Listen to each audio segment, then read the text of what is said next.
This is a review of basic skills needed for the types of math problems that you might find on the GED. This is not intended to be comprehensive, but we'll cover some major topic areas. So the first question is, if P varies directly as Q and P equals 3.6 when Q equals 7.8, find Q when P equals 4.8. And so the first part of our problem is right here. P varies directly as Q, meaning that as Q goes up, P goes up. As Q goes down, P goes down. And so they are related in the following fashion. P is equal to some value times Q. Okay? Now, they give us our first set of values when P equals 3.6 and Q is 7.8. Okay, and so P is 3.6. We do not know our variable that is causing the variation so that they're not equal. That has to be multiplied by something, times 7.8. When I divide both sides by 7.8 to solve for K, so I have K equals 3.6 divided by 7.8. You plug that into your calculator, you get 0.46. Well, now I have a value for K that I can plug back into this equation. The last part of this was find Q when P equals 4.8. So I'm going to plug in what I know. P is 4.8 equal to K, 0.46, times some value of Q, which is what we are finding.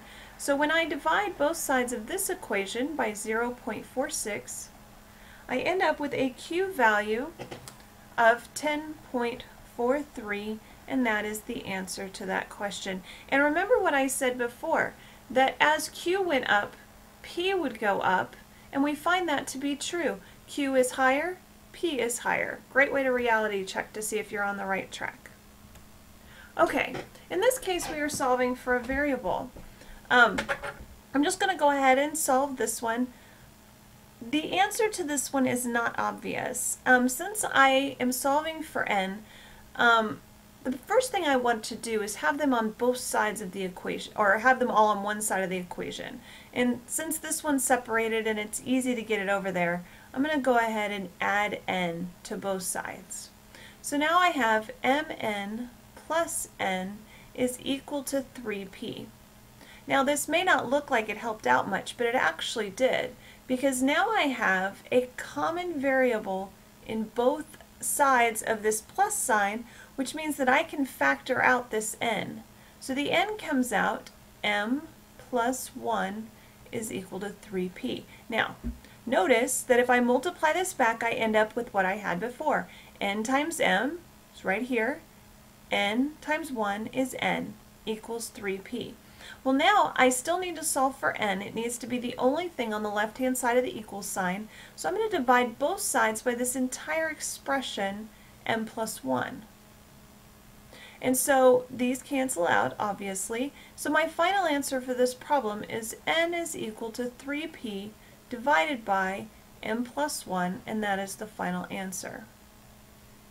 In this case, I'm solving for h. And much like the previous problem, I want h to be the only thing on one side of the equal sign. So I'm going to subtract 3b from both sides of this equation. So I have p minus 3b is equal to 3h. Well, I need h alone, and so my next step is going to be to divide by 3, both sides. So now I have p minus 3b over 3 is equal to h, and that is the final answer. Important note, always do addition subtraction first. As much as you can, in order to get everything where you need it to be on the appropriate side of the equation, do addition and subtraction first. Finally, as in this problem and in this one, then you may multiply or divide, such that you end up isolating the variable that you were after. Alright, solving inequalities. Step 1, don't panic. Step 2, treat them very much like an equal sign. And I'll tell you if there's going to be a difference, but just start with assuming that it's an equal sign. So much in the same way that we did the previous problems, I'm going to simplify this expression. The first thing I want to do is distribute this -2 across. So I'm going to rewrite 5 minus 3z is greater than or equal to 4 minus 2z minus 6. I'm going to simplify here and combine like terms. So I have 5 minus 3z is greater than or equal to -2z minus 2. Okay? Now, I am going to get my z's on the same side of the equation, so I'm going to add this z here, and then I don't have a negative because I don't like those. So this comes out. I have 5 greater than or equal to -2z plus 3z is z minus 2. Well, I still don't have z by itself, so I'm going to add 2 to both sides of the equation. And I get 7 is greater than or equal to z. Now, if in your problem set it is written as this, z is less than or equal to 7, that is the same thing. 7 is greater than z, or z is less than or equal to 7. You may flip this as long as you flip the sign too. Notice that with the z coming over to this other side, the sign flipped as well. Okay, next one. I'm going to do my addition and subtraction first. I'm going to do minus 5 minus 5. I have -3d is less than 12. This is the only part of inequalities that are tricky. If I divide by a negative, I have to flip the sign. So because I just divided by a negative, I'm going to go ahead and flip the sign, and I have d is greater than -4, because 12 divided by -3 is -4. That is the only trick in inequalities. When dividing by a negative, flip the sign, and that goes for whether it's greater than or greater than equals, less than equals. Alright, last one, subtract 4 from both sides. So we have 1/3 d is greater than 8 minus 4 is 4. In order to get rid of this 1/3, I'm going to multiply by its reciprocal.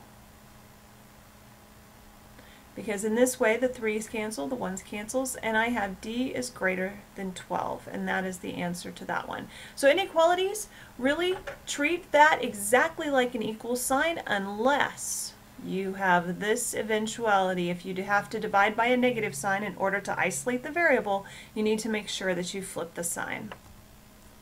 Absolute value. Okay, the first one is simply an operation because you're not solving for anything. So in this case, what you're going to end up with is the absolute value of 18b squared minus 18 times 6b. I didn't pull out my calculator to figure out what that is, and that's going to stay inside the equal sign. 18 times 6 times 8 is 48. That's not where that goes. And that's 108. So the final answer for this one is 18b squared minus 108b, and you're just leaving those in the absolute value. Now here it's a little different.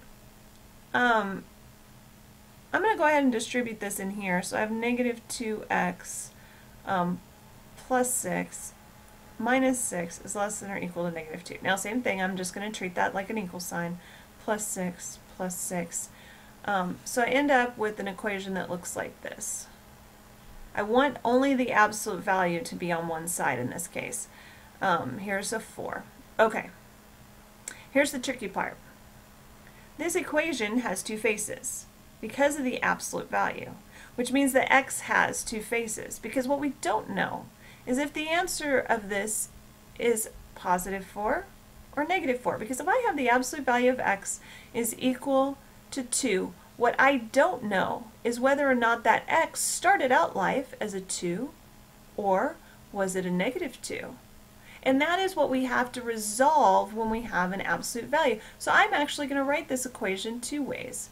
-2x plus 6 is less than or equal to 4, or -2x plus 6 is less than or equal to -4. And then I'm going to solve this twice. So I'm going to subtract 6 from both sides here. I have -2x less than or equal to negative 2. I'm going to divide both signs by negative 2, and because I divided by negative 2, I'm flipping the sign, x greater than or equal to 1. Or it is, I'm going to subtract 6 here, subtract 6 here. I have negative 2x less than or equal negative 4, and negative 6 is negative 10. Divide by negative 2, flip the sign. So this one was this way. So now it's going to be this way, or x is greater than or equal to 5. And if it absolutely wants to have one value, I'm going to show you. So we have x is greater than or equal to 1, so you plug that in, you get negative 2, plus 6 is 4, absolute value 4, less than or equal to 4, that satisfies. X is greater than or equal to 5. Negative 2 times 5 is negative 10, plus 6 is negative 4, absolute value is 4, you're good. Okay, so both of those are actually the values of that depending on which x you're talking about. Exponent rules. Okay, first of all, let's do some remediation real quick.